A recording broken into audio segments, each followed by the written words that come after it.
I never thought I'd see someone kicked out of their own HOA meeting clutching her designer bag like it could save her from humiliation, but that's exactly what happened.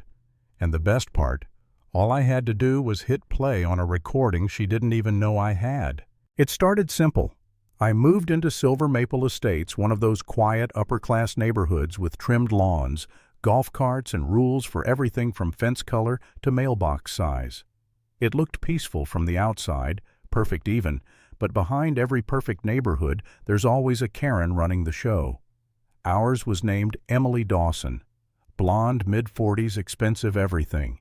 She chaired the HOA like a queen guarding her throne, and that throne was made of paperwork fines and passive-aggressive power. At first, I didn't think much of it. I'm Daniel Chen's software engineer just trying to live quietly, work remotely, keep to myself. I built a small wooden fence around my porch, stained it a warm cedar color. Within 2 days, I got a letter from the HOA.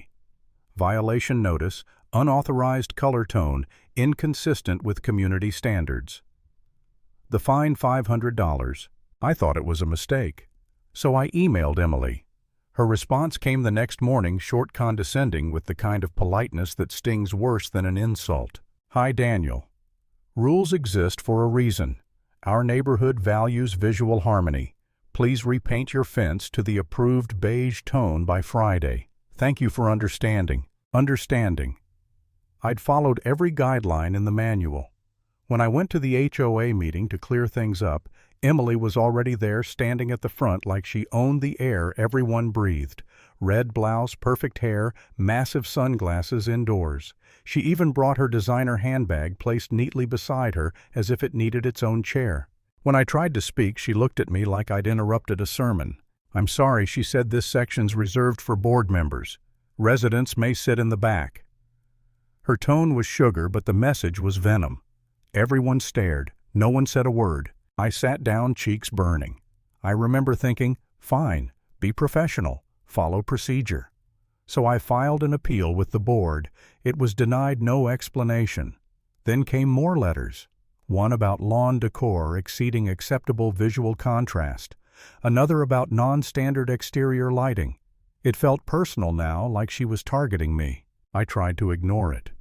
But then one morning I found a notice taped to my door. Suspension of voting privileges due to repeated non-compliance and disruptive conduct. Disruptive conduct. I hadn't done anything. That's when I learned she'd filed an incident report saying I'd yelled at a maintenance worker. Completely fabricated. I remember sitting at my kitchen table reading that letter over and over, heart-pounding anger choking me.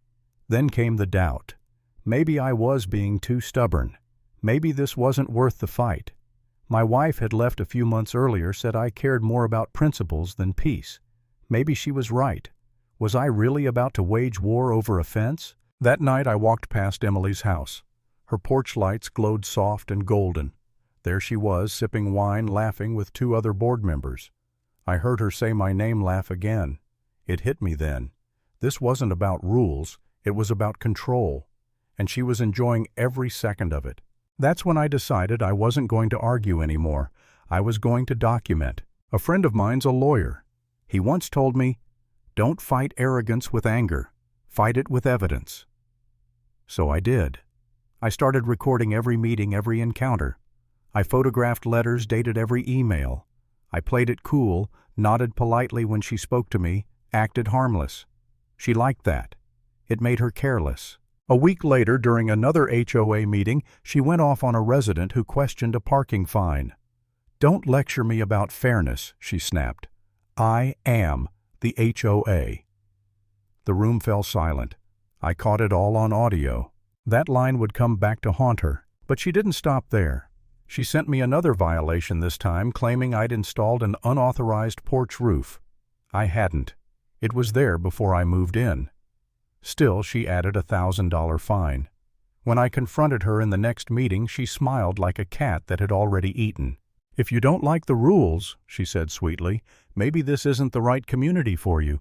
The people around this table laughed quietly, the kind of laugh that hides fear. I wanted to yell, to throw every paper on the floor, but instead I looked her in the eye and said, Are you sure about that, Emily? She raised an eyebrow. Excuse me. I pulled out my phone and tapped play. Her voice filled the room. I am the HOA. You could hear her arrogance dripping in every word. The air turned heavy.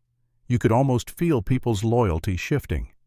A few board members looked away. Others whispered. Emily froze. That's out of context, she stammered. Sarah, the HOA secretary, stood up. Her hands shook, but her voice didn't.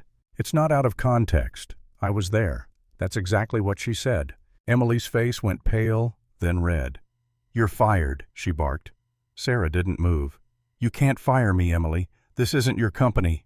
The tension cracked like glass. For the first time, people spoke up, residents who'd been silent for months. A retired veteran said Emily had fined him for putting up a flag. A single mother said she'd been threatened with foreclosure over a late fee. The dam broke. Emily tried to regain control, banging her clipboard on the table. Enough, I am the chair of this board, and I will not tolerate. But the crowd drowned her out. Someone shouted, You're done, Emily. Another said, Step down. Her mask of superiority was melting right in front of everyone. Still, she fought to keep it. You can't remove me, she hissed.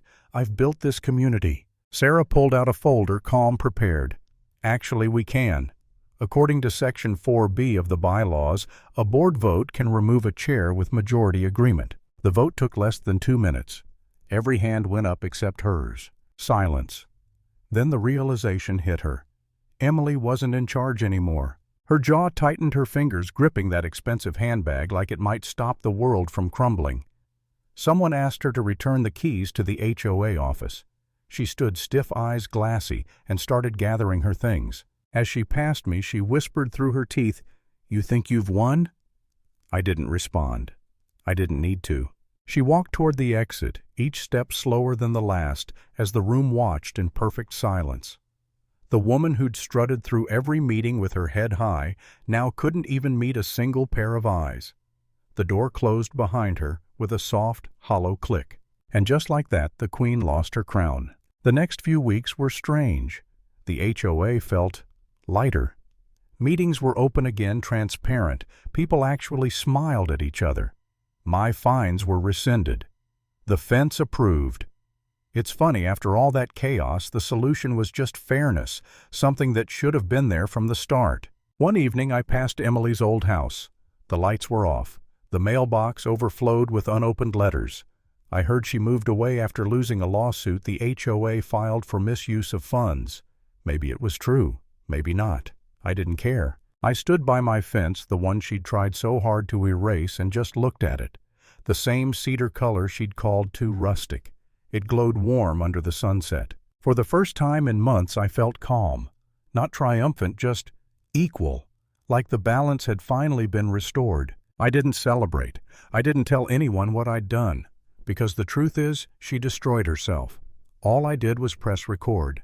And if there's one thing I learned, it's this. Some people think power makes them untouchable, but all it takes is one honest voice and a little patience to bring them back down to earth.